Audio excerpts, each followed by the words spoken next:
Here's a throw by Merton. It is a collision at the plate. And Pierzynski not only bangs into Barrett, bangs onto the plate, and here they go.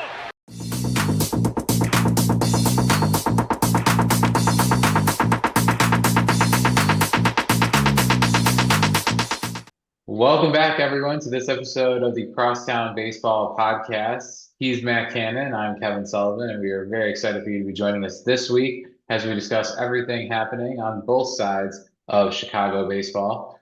This week, we will be starting with the White Sox, so I will go ahead and turn it over to our local sad White Sox fan, Matthew Cannon. All right, thanks, Kev. So another week, another White Sox fan who is mildly happy. Who would have thought, good. right? We did lose the series in Anaheim, a couple close games, but we came back with a series win against the Mariners at home. I was very happy to see that. Very clutch hitting, some phenomenal pitching by Davis Martin and Anthony Kay had a great start. So really, really happy to see this. As of right now, we are still tied for a wild card spot. We are a game behind in the AL Central. There are only 4 teams with better records in the AL than the White Sox right now. Now, I want to preface that by saying sad. It's really sad for the AL. Yeah, I think the White Sox are playing really well, and I think they're playing better than what their record is right now. That being said, I don't know what the hell is going on with the American League. I will gladly take it, and we'll see. I mean, again, the White Sox are playing well. Murakami continues to have a surge in home runs. I know he was at one point the leader in home runs for the whole league. I think Kyle Schwarber has taken that back, and Aaron Judge might be ahead of him too. I'm not 100% sure. God, I wish Kyle Schwarber was still a Cub. Sorry, I had to just get that in there. Every time we bring him up, I'm like, God, what are we doing? I don't know, but you know what? He's happy with the Phillies clearly because he re-signed there. Yeah, but yeah, I believe he has 16. Murakami has 15. Murakami's last home run was a really nice opposite field home run, which is great to see. He's also keeps getting on base, walks, singles. He got his first double. It's fun to watch, and I think a reason that other players like Vargas, Montgomery, Antonacci are hitting well is Murakami is taking some pressure off of them, which is really great. Yeah. Miguel Vargas is really heating up. He had 2 home runs the other day. He's playing great defense. They use him at third and first. He's, I believe, leading the White Sox in stolen bases right now too, which is kind of surprising, but good for him. Montgomery, he's been really good. I was watching the game they lost against the Angels. It was bases loaded, bottom of the 10th or whatever it was, and he just could not get a ball in the air. That was disappointing. But then he goes out and has a couple big hits against the Mariners. So cool. And then Antonacci is kind of exceeding all of my personal expectations for him, not only at the plate because he's getting on base a lot, but he's being used in the outfield, which, I mean, he's an infielder by trade, and his defense in left field is looking pretty solid. So all in all, this White Sox fan continues to be mildly happy and is choosing to watch games where he wasn't the last few years. So that's fun. We're going to be playing the Royals for the first time this season in the next few days as of this recording. And then I know we have that next series to talk about as well. Yes. Crosstown. But we will Crosstown crossover. That's right. Yeah. We will preview that coming up, but that should be a fun one. Tell me, are you going to go to the game on Thursday when it's emo night? Is it emo night? Is that literally what it's called? That is the promotion. That's what I'm seeing right here. I love it. I can't go Thursday. I kind of totally want to now. Emo night. What does that even consist of? I mean, I like I would just like Just emo I'll wear music all night? I'll wear eyeliner. Like I'll like grease my hair down. That would be so fun. Yeah. Wow. I don't know if I've ever seen a team that has an emo night. Yeah, that's listen, I don't think Brooks Boyer, who's for those that don't know, is the head of marketing for the White Sox, who comes up with all these fun stuff for the park. I don't think anyone really expected the Sox to be this fun to watch this year. So kudos for them for coming up with a few fun theme nights and giveaways to get people in the ballpark. So I'm sure Yeah. Brooks Boyer and Jerry Reinsdorf are very, very happy that people are coming to the ballpark for not just the giveaways, but for actually watching a fun team. Yes. Yes. That Yeah. is true. That is true. So, Yeah, they got easy series against the Royals, but then then they host the best team in the league. well, getting back to the Royals, I mean, easy, we'll see. I mean, every the White Sox are a game behind in the Central, but like it feels like every team is. So it's who would have thought that a series in May against the Kansas City Royals would kind of be an important series in the 2026 White Sox season. But here we are. I feel And like then, for as good as the NL Central is, the AL Central is just as bad. but again, it's like the entire AL right now. Right. It's kind of it's kind of crazy. And like I think you and I growing up, I feel like the AL was always the powerhouse.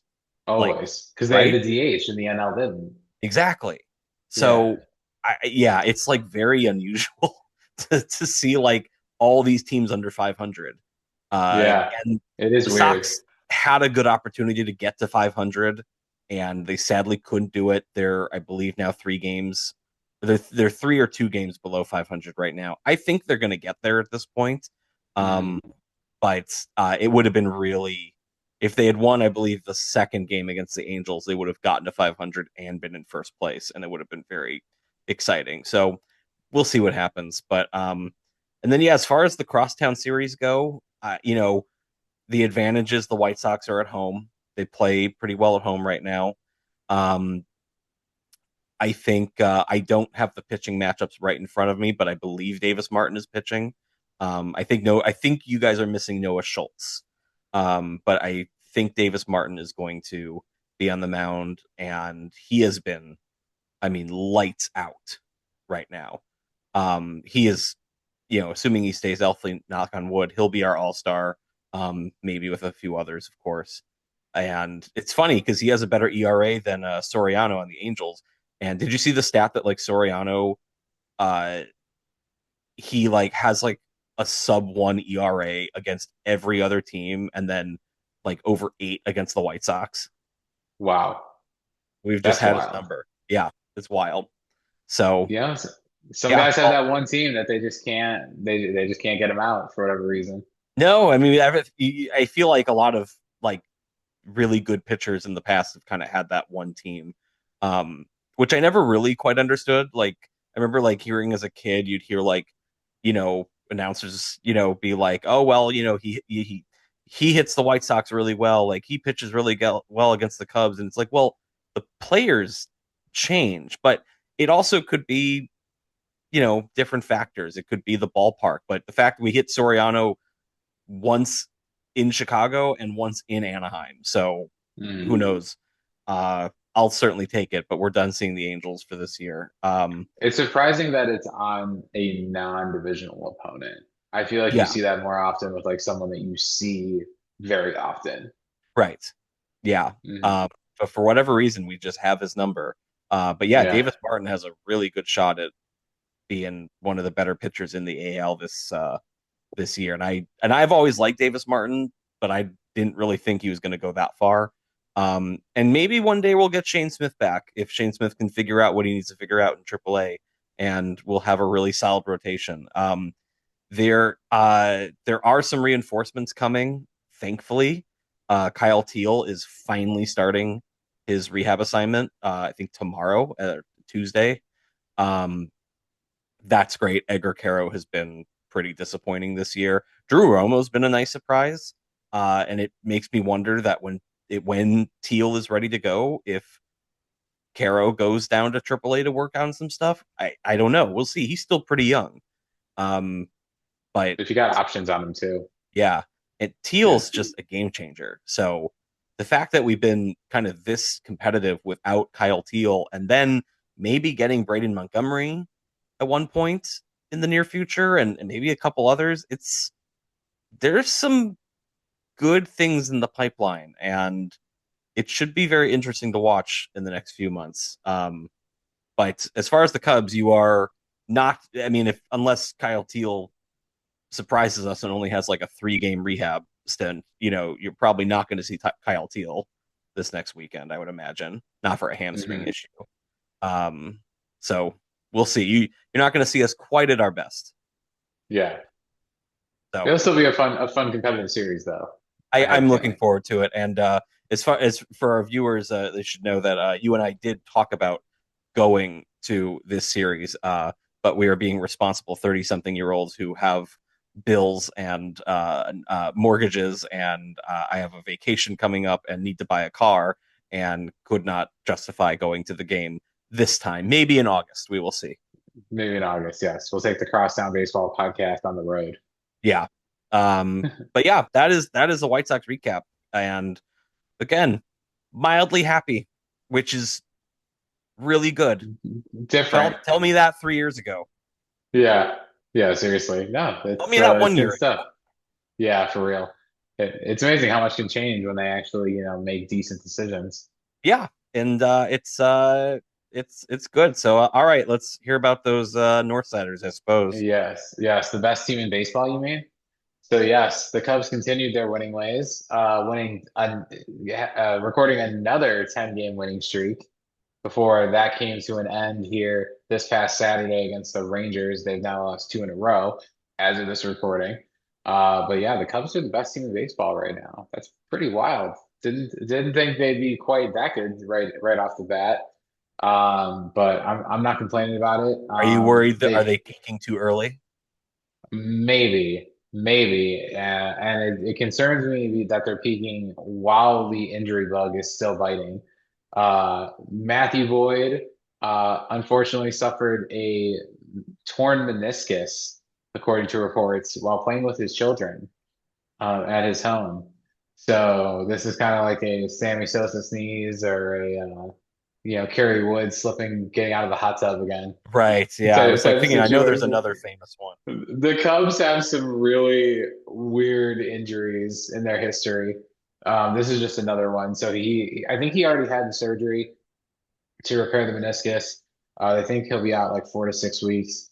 But obviously, with a team that has lost as many pitchers as the Cubs have, that is a big blow right now. That's a big one. That's a big one, yeah, and very unexpected. He just came back from an injury and he looked okay, and then this happens. So disappointing to say the least. But somehow the Cubs keep finding a way to win. Some highlights from this past week: they had back-to-back walk-off victories this past week. Wow. Michael Conforto, former Mets great, with a walk-off homer against the Reds.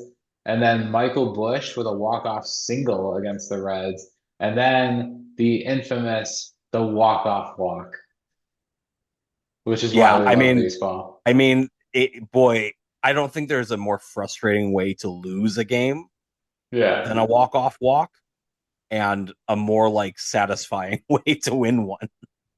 Yeah, it is. It's a weird paradox, I feel like.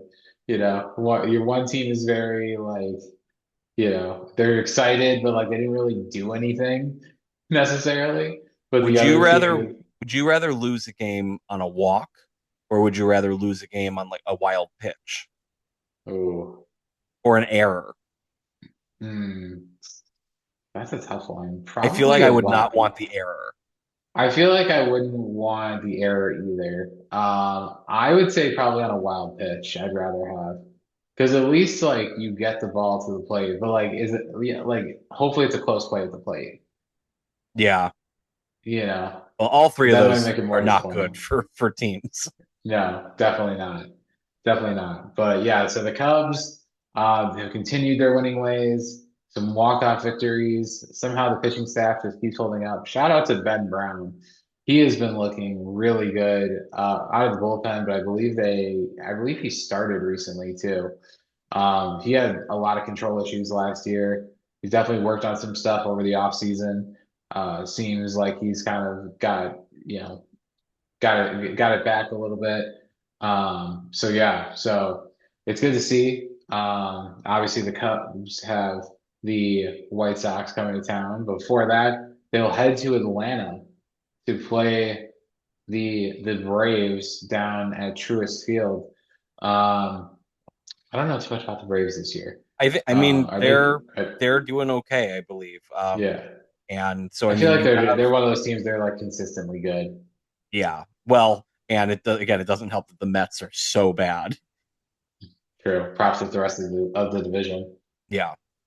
But yeah, you have a couple. I mean, again, not to put the White Sox quite in the same levels like the Braves, but the Cubs, while they have been good, they do have two series coming up against some teams that have been playing well. Yeah, at the Braves and at the White Sox to continue this road trip. Technically, at least for part of that, they'll get to sleep in their own beds. Right. I'm excited. I'm excited for the crosstown. I mean, I think especially when both teams are competitive like they are right now. I feel like that just brings a whole different atmosphere to the games. I agree. When is the last time that the 2020 quote unquote season, both teams were made the playoffs, Mhm. and we obviously couldn't fully enjoy that Right. as much as we could. How were the Cubs in 2021 when the White Sox won the division? I don't remember. That was when they had the sell off, so not Gotcha. great. Yeah, not great, not great. So it's been quite a while since both teams have been like kind of fun at the same time. Right. I think of So like that's 2008 is like the best year for that. I remember thinking in 2008 because the Cubs were coming off another division title in 2007, correct? Yep, The correct. Sox obviously won the dramatic game 163 blackout game, but they were like decent all season and Mhm. still only a few years removed from, the '05 World Series. I really thought that was going to be the year, like Yeah. the Chicago World Series year. I remember thinking in like September. I also like 2008 was a really good year. Like I remember like we're in Chicago, we had the election. It was like everyone's feeling good about that leading up to that. The Dark Knight had come out, and you remember us in high school being like obsessed with Okay. that, and like Oh it my was just God. a really good year. So I like kind Yeah. of just had that feeling of like, oh man, this could be fun for The both year. teams, and then both first round exits. Typical. Yep. The Cubs, did they win a game that year? I don't know if they won a game that year. They might have No, gotten I swept. think the Cubs were swept, if I remember, in 2007 and 8 back to back, Yeah, God, that was so frustrating. and Those the teams were Sox so won good. one game against the Yeah. Tampa Bay Rays. I remember. And I just wanted on record that if the Cubs and White Sox do ever meet in a World Series again, I think the city will burn down. Yeah, and we'll probably help it. Yeah, I mean, that's fair. It'll be the second Chicago fire, in all Right. honesty. No, but yeah, good stuff. It's gonna be fun. That series kicks off this Friday at 6:40 from Rate Field on the south side of Chicago at 35th and Shields. So should be a good one. I'm excited for that. Yeah, we'll be excited to talk about it next week. Yeah, it should be a good episode. So tune in. Taking a look around the rest of MLB quickly here. Let's see. We have so Tarek Skubal, the former American League Cy Young Award winner, had surgery to remove loose bodies from his left pitching elbow. So good for White Sox fans. But Yeah, and it's just y- I don't know when an exciting pitcher goes down, it's just like you know like yeah, you don't want to I see can never that. be happy about it. It's Right. I'll love not having to face him, but it's sad, especially like on a team like the Tigers, who like he's been in trade rumors for 2+ years now. It feels like, Mhm. um, and He's You gonna want get him to traded. kind of succeed with his original team. And hopefully he can come back strong. Yeah. Yeah, no, it's very surprising. Again, World Baseball Classic hangover. I know he didn't play That's right. much, but every time it affects someone who played in it, I'm gonna point that out. Yeah. But yes, we wish him a speedy recovery. Obviously, we don't want to see any player go down with an injury like that. But all the best to him. Let's see, big trade happening early in the season here in May with the Giants trading catcher Patrick Bailey to the Cleveland Guardians. So he is now in the American League Central. Don't know too much about Patrick Bailey. I believe he won a Gold Glove, if I'm not mistaken. Really good defense. Like, probably below average offense. It's not like really like a game changing trade for the Guardians, but it really does signal that the Giants are starting to wave that white flag a little bit. Yeah, I think they're going to trade Logan Webb at some That would point. be He would be maybe the biggest acquisition at the deadline. Right. Yeah, I think they're getting ready to tear it down. I think they realize it's not working out there. And Do you think they gotta their first year manager is going to survive the year, or is he going to be a 1 year experiment? I could see it being an experiment. I just don't know if it's going super well. And I just don't know if he's adjusting well to the major league game. Did you Um, see the clip from I forget if it was yesterday or the day before, but he called down to his bullpen to get a pitcher, but the bullpen, he didn't like tell the bullpen what pitcher it was, so there was like a ton of confusion on like who they were sending out to the mound. oh, good. Very Yeah, Tony see, La Russa moment, it felt like. yeah, seriously. And he was drunk half the time. Right. Um, but yeah, see, things like that make me think he's not ready to be a major league manager. Like that's just like one of those things like you can't mess that up.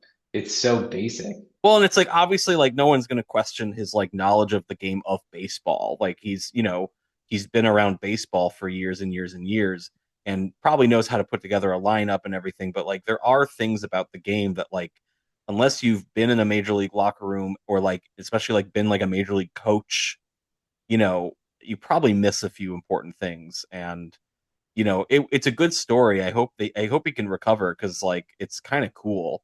But yeah, the Yeah, Giants really look bad this year so far. they do. They do. Yeah, it's pretty surprising. I didn't think they would be quite this bad, but Yeah, guess you just never know, right? yeah. Elsewhere around baseball, Carlos Correa, former Astros World Series hero, in quotation marks, is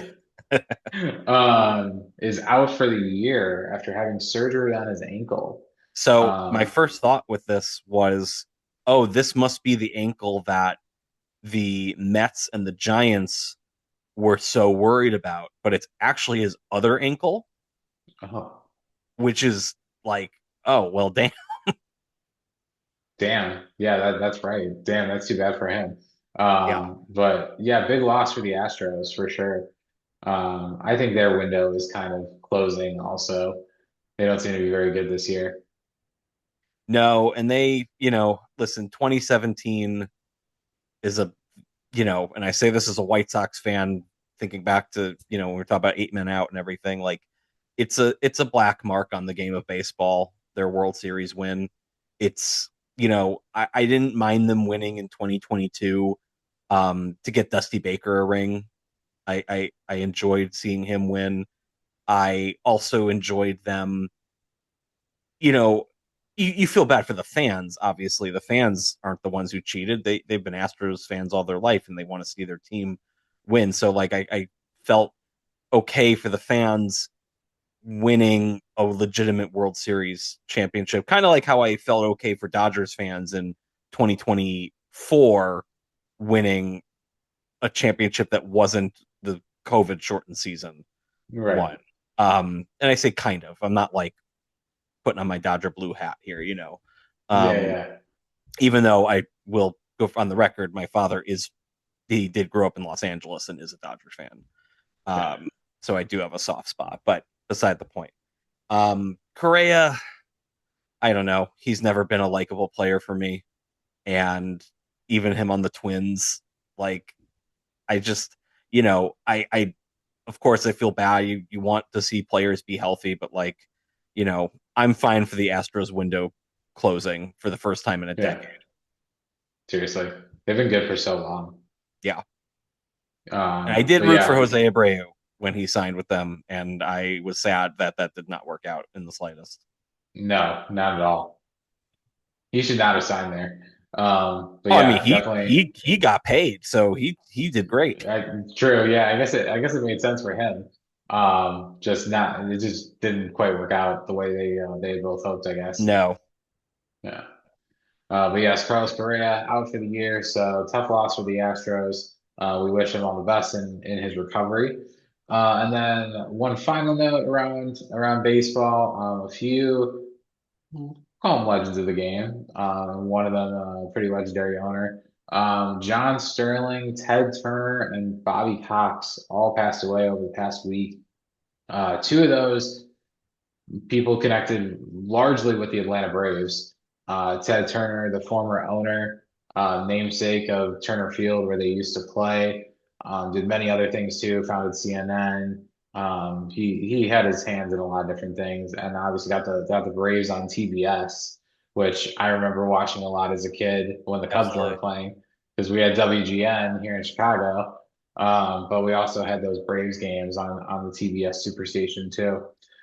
So both him and Bobby Cox, the longtime manager of the Braves in the 90s and 2000s mostly, 14 straight division titles. That is insane. That is a great run of success. I think they said he won five National League pennants, and only one World Series. I could be wrong on the pennants part. Yeah, and from what I remember of those 14 division titles was that a lot of those the big successes came, I think, in the 90s. And Oh then yeah. there was that run in the 2000s that like they just could not get past the division series for like 6 or 7 or 8 straight years or something crazy Hmm. like that. But Yeah. boy, 14 division titles in a row is insanity to think about. Yeah, that's a great run of success. I feel like you don't see runs like that as often anymore in this day and age with just player movement more prevalent. No, and he also just like a manager to stick around that long.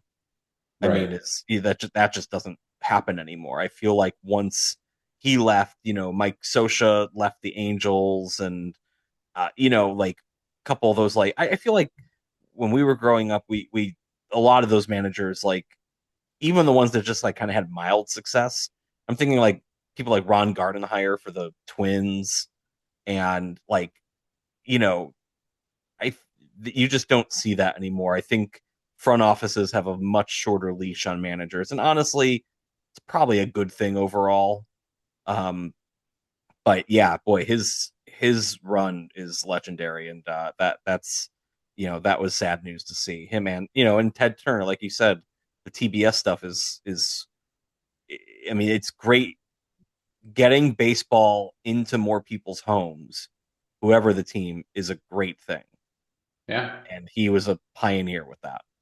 Yeah, absolutely. I think that was pretty instrumental in like us growing up as baseball fans, being able to just like turn on, before streaming, you had your local games, which in our case we had two because we had the Cubs and the White Sox. And then you had whatever national games and then whatever game was on TBS that the Braves were showing. So yeah, I mean, I think that's probably why the Braves kind of like the Cubs, but not as much of a degree. I think the Braves are, a more national team I because of agree. that. They just have more exposure.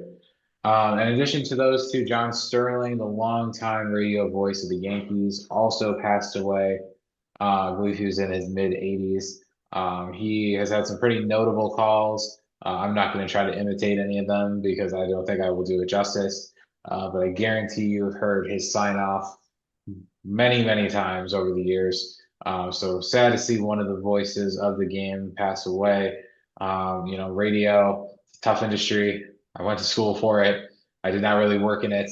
But it's baseball, I think more than any other sport a good radio sport. It's really, you're in a car, you need something to listen to, you can turn on a baseball game and you can get a good idea of like what's going on in that moment pretty quickly. So sad to see that he passed away. So our condolences, obviously, to the families of all of these who passed it over the past week or so. So on that note, let's turn our attention to our baseball at the movies segment. We have really a good one here for this week, Matthew. And our movie this week is Angels in the Outfield. Technically a remake of the original. It was released in 1994. So along when many of those kids' baseball movies were being released, right around that time, like 93 to 95 was like the era. Angels in the Outfield stars Joseph Gordon-Levitt as Roger Bowman, Danny Glover as George Knox, Brenda Fricker as Maggie Nelson, and Christopher Lloyd as Al, the Boss Angel. And the synopsis of the movie: when a boy prays for a chance to have a family, if the California Angels win the pennant, angels are assigned to make that possible. And a fun little fact, we do have some cameos here in this movie. Former White Sox two-time White Sox manager Tony La Russa, who Matt just loves. It's one of his favorite people. Yeah. For audio listeners, I'm sure you can imagine my smile right now. Yeah. He's just grinning ear to ear. But former White Sox manager Tony La Russa, star Matthew McConaughey and Adrian Brody appear in this film. And in terms of Matthew McConaughey and Adrian Brody, they have like they're supporting characters, but they have their some screen moments. time. Yeah, I didn't realize it was McConaughey that was like, it's like one of the, I think the first Angel moment where they lift the his fly character, ball. the fly ball, to Yeah, make the catch, and I was like, oh shit, that's Matthew McConaughey. yeah, right. You just like I remember realizing that for the first time, probably like 15 years after this movie came out, being like, oh my God, well, like I Yeah, would and never have Adrian guessed. Brody doesn't. I don't think he has like as big of a screen presence, but he's definitely there. He has some scenes Yeah. for sure. Yeah. Um, Uh, but but it was a good movie, and you get some cameos here from like pretty famous people. The foster mom, she was the whatchamacallit, the pigeon woman in Home Alone. yeah, Yeah, yeah, and you got yeah, Danny Glover. yeah. It's a fun movie. I actually was like kind of shocked doing my research. It got really bad reviews on release. Yeah, that's not surprising to me. It's kind of Um, corny a it's little really bit. corny, but I think Yeah, it's a testament to like how, like, and I'm not saying, like, there are great movies being released still, but like there's there's a lot of like soulless movies released nowadays, and like this just like has such a wonderful vibe to it. You know what I mean? yeah, yeah. Like everything from like the way it's written, the cinematography, the score, the pretty heartfelt and like mature themes, throughout it, like, with the foster kids, the deadbeat dad, um It like, addresses some really serious issues. yeah. And I certainly didn't grasp all of that as a kid watching this movie. Like, Right. I didn't really grasp that like his father wanted nothing to do with him. I don't even think I grasped that like the promise that the dad makes, that Joseph Gordon-Levitt feels so strongly about, like, is an empty promise. Like, oh yeah, I'll be your dad if the Angels win the pennant. Right. Like, oh my God, watching it now, like, what a awful human What being. a dick thing to say to your Oh kid. my God. That scene in the courthouse where he's like fully giving up custody. Okay, Um, that scene pissed me off because there's no way they would ever tell it like I was that. just gonna say it, like it works for the movie, but like the judge should be ashamed of herself for allowing that to Yeah, happen. yeah. It's like, oh yeah, by the way, here's your dad. He just gave up custody of you. Say goodbye. Yeah, Um, there's also yeah, it and Danny Glover's relationship with the two kids is really really great and really sweet. I have to admit like it's a stupid corny movie. Like I teared up in the final scene. Like when everything with Tony Danza's character. Um which Wait, by can the I way, I just want to say, mention yeah, how deep that is to tell Roger that he's gonna go up to heaven in 6 months? I have to say something. And I'm not a Okay. spiritual person, but like I as a kid, there's conversations, and especially still today, of like messaging in films. And like I have to say, I think as a kid, like hearing that baseball pitcher was going to die in 6 months because he smoked, like I think that like resonated with me. And like I like it's like a core memory I have of like I think it's one of the reasons I never picked up smoking. That could be. They I got to like you.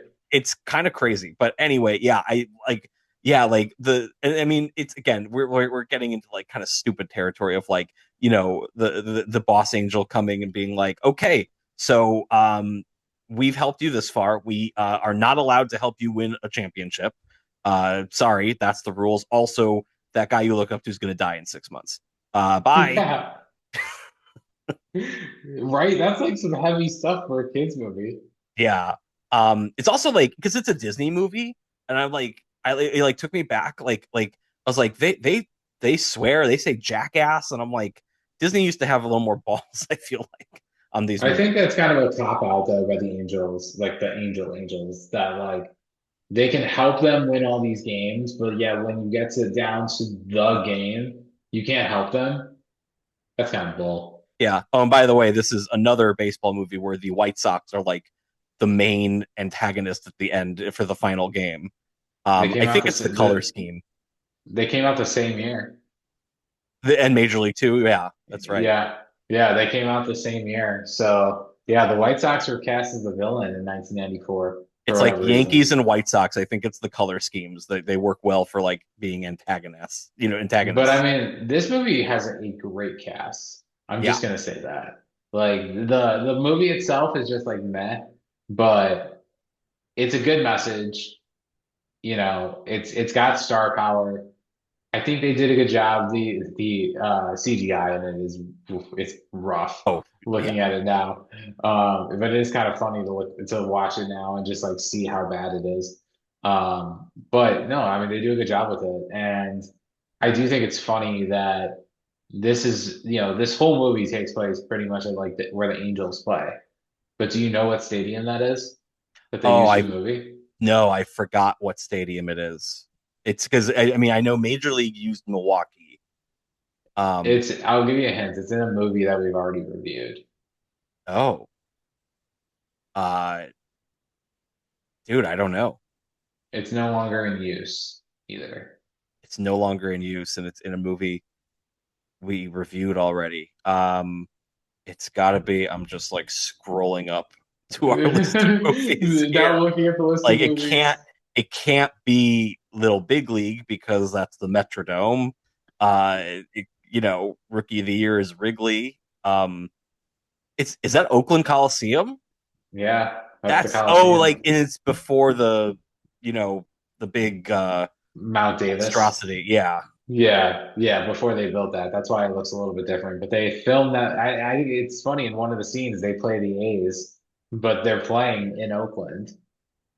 that's so And, funny. and it's just dressed up as the Angel Stadium, which I think is That's great. cool. Love that. Yeah, Yeah, yeah. it's a fun, stupid movie, and it like I give Disney credit for like throwing some bigger themes in their stupid kids baseball movie. Um, but yeah, I'm curious about your ranking. I would say I feel like I've gotten more critical listening to your reviews, but I would say I'm at like a 3.75 on this Italian beefs. It's good. It's a cute movie. it hits on some of the emotions. It's just so corny at points, like the dialogue, and I just can't get over like the Disney effect of it. And there are just some scenes where you're like he wouldn't actually say this, or like he would, or like the courtroom scene. It would not go down that way. That's just not how it would work. And I feel like that's just like playing on kids' emotions a little bit. So I'm gonna downgrade it because of that, but. I'm gonna go with like 3 3/4 Italian beefs on this Okay. one. Um, yeah, I was like while watching, I was like kind of ready to give it a pretty low score, like maybe even like a 2.5. And then I like got emotional at the end of the movie. Like I like they win the pennant, knowing that Tony Danza's gonna die. And like they're all like rushing on the field, and like there's that line where Tony Danza's like, "Oh, there are angels," and Danny Glover's like, "No, man, you did it yourself." And I'm like, it got me. Yeah, And I'm it like, hits oh you right my in the God, feels, doesn't it? what's happening here? How can you not be romantic about baseball, to quote our movie last week?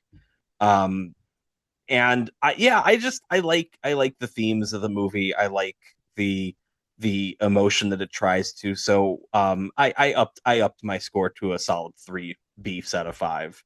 Okay. Um, I I feel like can't. my reviews are always higher than yours. You listen, man. I went to film school. It was 4 years of learning how to hate movies. Sometimes. Um, Yeah, that's fair. uh, even though I love movies, and again, I think a 3 out of 5 is an average score. I think it's Yeah, a it is a I do not hate this movie. I like this movie. I have some good feelings. It touched me in a way that, like, I hope a movie like this can touch me. But is it going to be on my list of all-time great baseball movies? Absolutely not. yeah, definitely not. Definitely not. But no, it's a good movie. I highly recommend, again, it's like any kid's baseball movie. Yeah, it's not a great movie, but if you want to get your kid into baseball, have them watch this movie. Have we It's covered all of entertaining. the 90s, like we did Sandlot, Rookie of the Year, Little Big League, and this? Like, those are kind of the big four. Those are the big four. Yep, and we Yeah. have done all of them now. Okay. Maybe we'll chat next week about what our rankings for 90s baseball movies are. Yeah, we could throw that in there. So our movie for next week, Mr. Cannon, is a mid 2000s classic starring the late Bernie Mac. Because next week in Baseball the Movies, we are reviewing Mr. 3000. I'm excited. I haven't watched this in years. I saw this in theaters with our future Me too. with our mutual friend, shout out Mark Laitman. I Oh, remember. nice. Um and yeah, I'm excited because I have not seen this in a long time. Yeah. So looking forward to it. It's from what I remember, it's a pretty like decent movie. I'm sure we're gonna watch it now and be like, what the hell were we thinking? But Bernie Mac was a good actor, and I he was also pretty funny. Angela Bassett's in it too. So like it's a good Angela cast. Bassett is in it. Yeah, yeah. Gotta get cast on this one. And Dane Cook makes a cameo as a sausage. Fun fact. Oh well, that's your mid 2000s there. So Right. Had to have Dane Cook in it somewhere. But no, that'll be exciting on next week's baseball movie segment. So stay tuned for that. And on that note, I think that'll do it for this week's episode. We appreciate all of you tuning in. Make sure to like, follow, subscribe on YouTube and Spotify. Give us a follow on Facebook and Instagram as well at Crosstown Baseball Podcast. We will be back with more next week, and taking a look at what happens in the Crosstown Classic that is coming up this weekend, live from the South Side at Rate Field. And we all know who will win that series. So go Cubs on that note. you know what, Kev? No, that's how I'll leave it. That's how we'll leave it. All right. Well, thank you so much for tuning in. We'll be back next week. Thank you so much for tuning in to the Crosstown Baseball Podcast. Go Cubs. Go Sox.